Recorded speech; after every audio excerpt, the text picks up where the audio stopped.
ছোটবেলায় ঈদ মানে ছিল আমাদের আনন্দ উল্লাস, নতুন জামা কাপড়, দৌড়াদৌড়ি, কতই মজা। কিন্তু আসলে দিন যতই যাচ্ছে, যতই বড় হচ্ছি, সেগুলো আমাদের মাঝ থেকে হারিয়ে যাচ্ছে। আমাদের নাকি এখন আর সেই ঈদের ফিলিংসটা আসে না। যেই মজাটা করতাম, সেই মজাটা এখন আর আমাদের ভিতরে জাগ্রত হয় না। মানে সেই আনন্দটা আমরা পাচ্ছি না। আসলে পাচ্ছি নাটা কেন? কি কারণে আমাদের সেই ছোটবেলার আনন্দটা আস্তে আস্তে বিলীন হয়ে যাচ্ছে? নাকি আমাদের চাহিদা বেড়েছে? আমরা কি কখনো কল্পনা করেছি বা কখনো ভেবেছি যে আসলে আমরা যে আনন্দটা ছোটবেলায় করতাম, সেই আনন্দটা এখন করছি না কেন? আমরা ছোটবেলায় খুব সামান্য বাজেটে, মানে পরিবার থেকে যাই দিত সেটা নিয়েই আমাদের ঈদটা কাটাতাম, কত আনন্দে কাটাতাম। কিন্তু এখন যত বড় হচ্ছি, তত আমাদের চাহিদা বাড়ছে। এখন সেই অল্প টাকাটা আমাদের আর পছন্দ হয় না, অল্প টাকার মার্কেট আমাদের পছন্দ হয় না।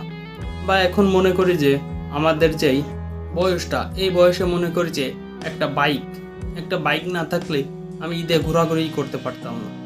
কিন্তু সেই ছোটবেলায় কি আমাদের এতগুলো চাহিদা ছিল?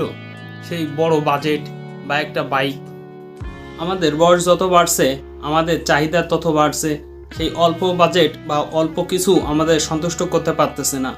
সেই ঈদের আনন্দ, সেই ঈদ যতদিন পর ঈদ হতো বা ঈদের সব কিছুই তো সেই সেমই আছে, কিন্তু আমাদের আনন্দটা যাচ্ছে কই? আমাদের সেই ফিলিংসটা যাচ্ছে কই?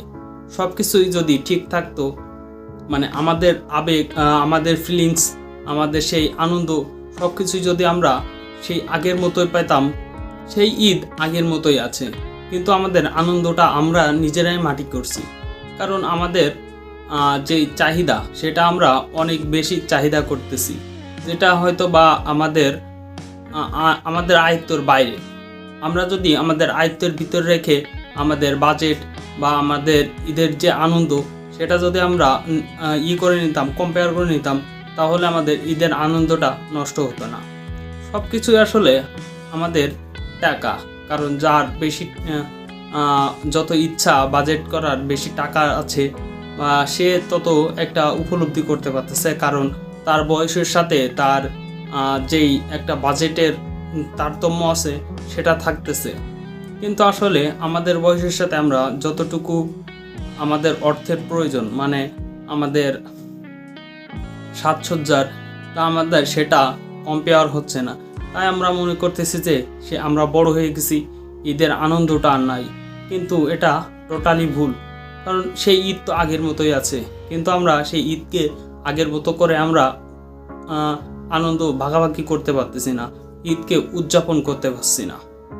সর্বশেষ একটা কথাই বলতে পারি, আমাদের চাহিদার কারণে আমরা ঈদকে ভালোভাবে উদযাপন করতে পারছি না।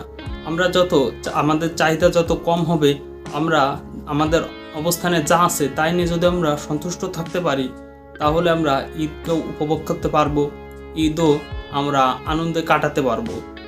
যেটা আমরা ছোটবেলায় করতাম, আমরা যেভাবে অল্পতেই পোশাক বা ঈদের দিন দৌড়াদৌড়ি, মজার খাবার খেতাম, আমরা যদি সেভাবেই আবার আমাদের অবস্থান অনুযায়ী আনন্দকে ভাগাভাগি করে নিই, উদযাপন করি, তাহলে ঠিকই আছে।